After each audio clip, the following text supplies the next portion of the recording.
I always build crooked walls.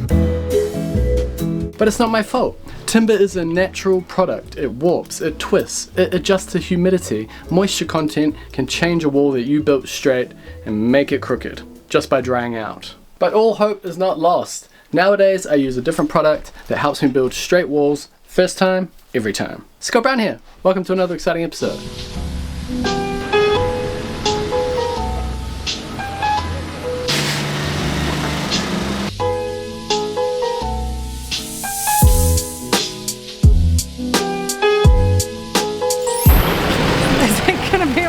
I'll drive slow.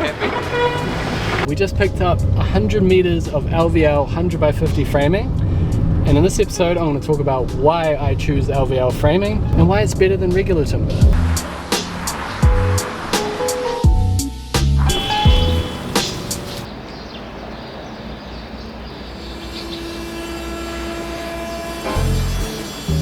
I always feel like I'm going into battle.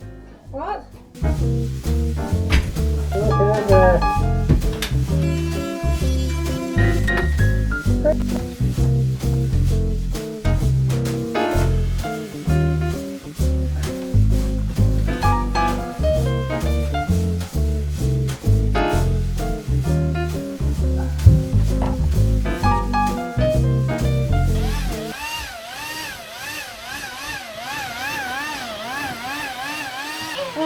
Stop, you're making it worse.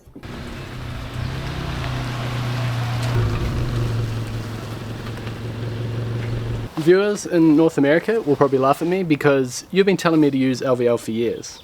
And to be fair, I have been using LVL for the last couple of years on my house. The wall behind the kitchen cabinets, for example, the wall behind our laundry, anywhere where I knew both sides of the wall had to be pretty straight because of cabinets. I use LVL framing. Nice, straight wall. Well, it would be nice when all the humidity changes happen, the inevitable humidity changes happen. And this frame's been here for a week or so. I won't have to plane it, I won't have to buzz it before I put the lining on. Alright, for those who don't know what LVL is, it stands for Laminated Veneer Lumber. And the stuff I have is from Nelson Pine. They kindly gifted us a bunch of LVL timber to help us with our project. And I don't know if they like this description, but I think of it essentially as plywood. It's laminated timber. And the benefit of laminating the timber is you can take out all the imperfections and join it all together, keep it straight that way. I do use the pink stuff still. It's regular pine. Because pine doesn't have any antimicrobial benefits, you have to treat it with stuff that makes it pink here in New Zealand. They call it H1.2. The LVL is treated as well, they just use a different color treatment because it's the same timber. But this timber, the pine, it's just a regular tree. When you get it, it has a certain amount of moisture in it. The treatment adds moisture as well. They do dry it, but you can often pick it up with about 20% moisture content. You frame all the walls, you put the roof on. By the time you get round to wrapping and cladding, it's been sitting there for a couple of months. And then you go on the inside to try and do the interior lining, and that moisture has left the timber, and the timber has started following its own grain. And that's how you get the cupping, the warping, and that's what you have to plane and pack for. But you don't get that when all your timber is many timbers sandwiched together. So we used to have this problem with the pink stuff quite a bit in Auckland in particular. Further north in New Zealand it's more humid than it is down here in Nelson. And on one job in particular we were building in the middle of winter and there's a lot of moisture in the air and the timber got up to 25% moisture content. We got all the exterior work done on the job and then we went back to that internal wall and it had dried out and moved. It had to be straight on both sides. So I used an old building technique that's in the building code, but isn't used much these days, where you cut into the stud and then you straighten it, you put a wedge in to fill the gap, and then you put a flitch plate either side of the stud to strengthen it. I made a video about that, it's on the channel, it's one of my older videos from 2018, and it got a few views, and many comments saying I was a crazy builder for doing it. But it's in the building code, it's a legit thing you can do. The wall wasn't load bearing, that's a key factor. That technique has been done in New Zealand for decades. But it's all extra work, it's more time spent. And that's why I've been using LVL more. You build it once, it stays straight, and the timber's actually stronger as well because of all the glue and the lamination. Anyway, do you use LVL? I'm sure if you're in North America you do. What about Europe? I'm curious. I didn't see it when I was in Scotland, but then again we didn't use a whole lot of timber.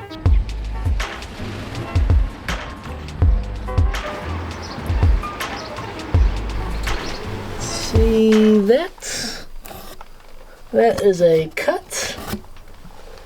And there's another cut. That would be to straighten the stud. We noticed it elsewhere as well. This one's a good example because you can see the wedge put into the gap to maintain it. And there's another one over there. So even the ceiling joists have been straightened using that method. And this is a 1962 house. And I've also got a little message from the builder who built it. P.E. Kearns, 20 George Street, Richmond, April 29th, 1962. How cool is that? Alright, you may be wondering, why are we ripping this perfectly good room apart? Well, it's just like the rest of the house. We're insulating everything. And in order to do it for the walls, you have to take off the plasterboard. What I'm using, and people often ask this, is wool insulation. It's a wool polyester blend, and it's made by a company called Terralana. Not sponsored, but I like this product. It's hydrophobic, it doesn't soak up moisture, it's more durable, and it just holds its form better. Now when that toilet started putting it on the exterior wall there, I used our regular method there, the paper in between the studs and stapled in to separate it from the outside. I put 2 layers of 35mm, and that made it 70mm total. And then on the other side of the paper you have a little air gap for the cladding to breathe.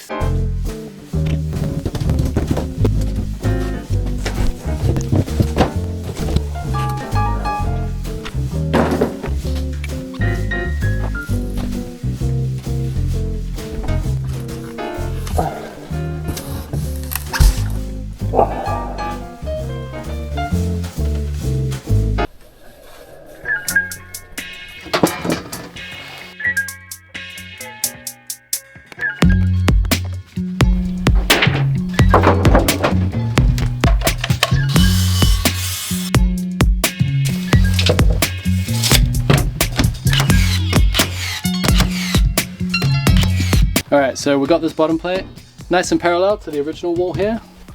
Now it's all about getting the back wall square. Now luckily we don't have to worry about this exterior wall here. Because we have this in-wall system, we need to build a new wall anyway, so we can make the new wall nice and square.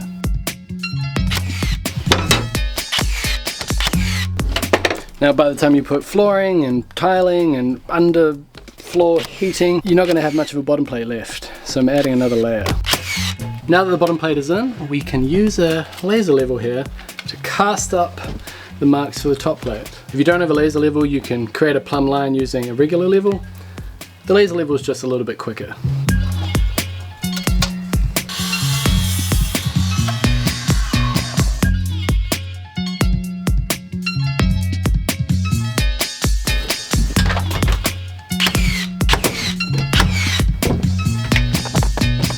Always pays to check square, even when you've plumbed it up. It's looking good.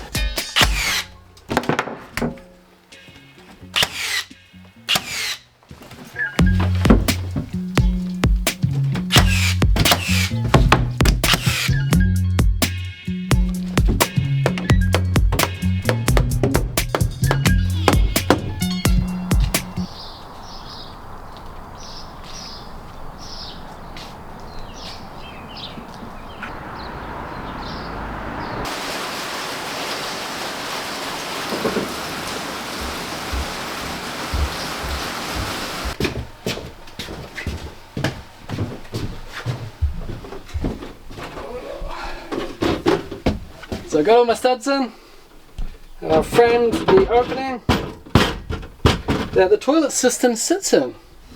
And then this windowsill, which I haven't put the reveal on, will be deep. It'll go all the way to the front here. Then you could put like a little plant on there or something. That seems to be holding itself. But yeah, this is a toilet. Floating toilet, a few more nogs, and then I'll be ready for the plumber. So the whole point here is we're trying to get the toilet up and running, because on the other side of this wall is the bathroom. As soon as this is going, we start the bathroom.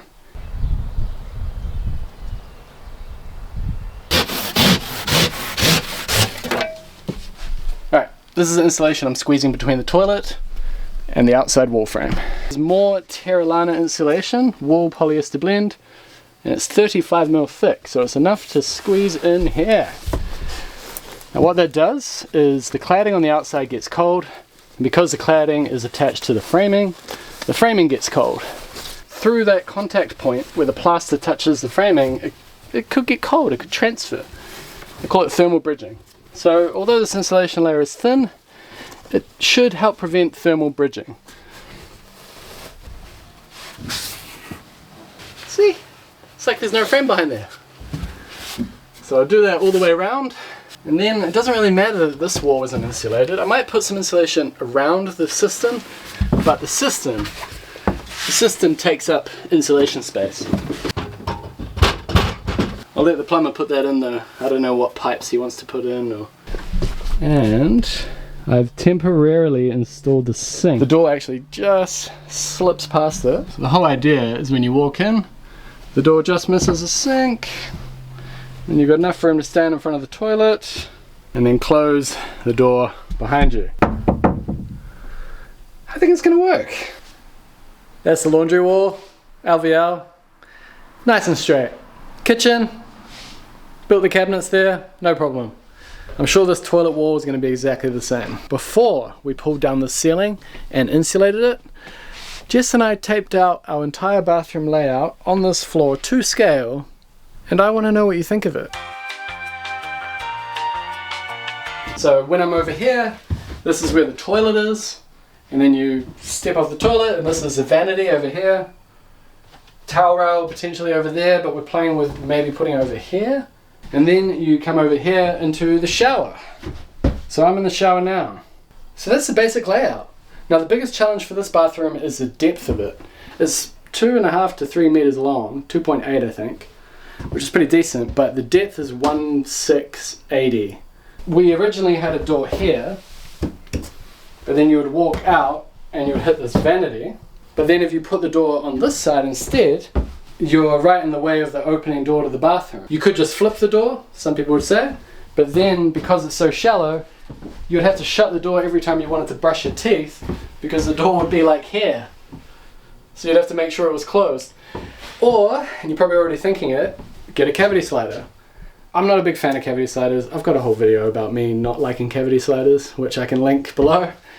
And there's many reasons why I don't like them. With a bathroom in particular, a hollow wall with a toilet right next to it, I don't know, doesn't fill you with much confidence. So having the door opening up to the shower, close the door and then you walk into this little gap in the middle. But like, we need to give credit where it's due, and our architect and friend Magda said that we should close off the whole shower so it's all a glass box to stop water coming out. And she said, and then you could actually have the door wherever you want. So rather than having it on one end or the other, why not in the center? So 2 panes of glass, and then you can hinge the glass door on one of those other panes. It means you see the kind of heavy duty hardware, which will probably be stainless steel. It's New Zealand, you're not going to be able to get any other options other than black or stainless steel. But I don't think it'll be a big deal. And what it does is suddenly we don't have to worry about water splashing out. And by having it in the center, we're not going to walk into the vanity. I actually think it's a really great solution. So simple. So that's our bathroom layout. I reckon Magda knows what she's doing, eh? This is where we're leaning. Magda also had some other really great ideas that we're still playing around with. So one concern is that this is the heated towel rail down here. And it's really kind of in the corner behind the vanity. So make the vanity bench go all the way to the wall and have the heated towel rail here. We didn't consider that, partly because there's meant to be a window here. So the first thing you see when you walk in is the window, and it's going to be a tall, skinny one. But Magda suggested putting a window across the top, which would open up this wall space, and then the towels could go there. And we're still playing with that idea. There's no perfect layout for a bathroom like this. The perfect thing would be able to make it a bit deeper. But I guess this is the challenge of renovations, is you're working with a pre-existing space which probably isn't ideal, and you have to come up with solutions, which is why this is taking so long, because we're trying to anticipate every possible issue and design around it with the help of our architect. I think this is probably the best one.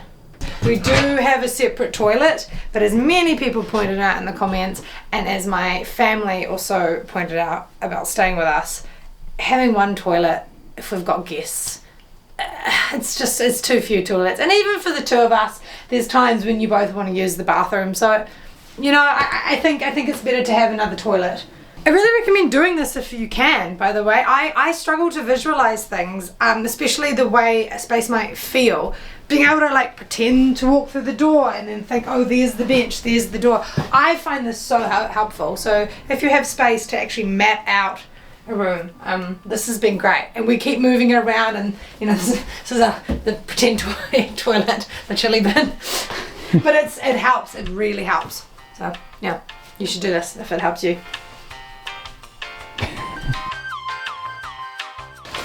Oh, it's beautiful, huh? Oh, nice.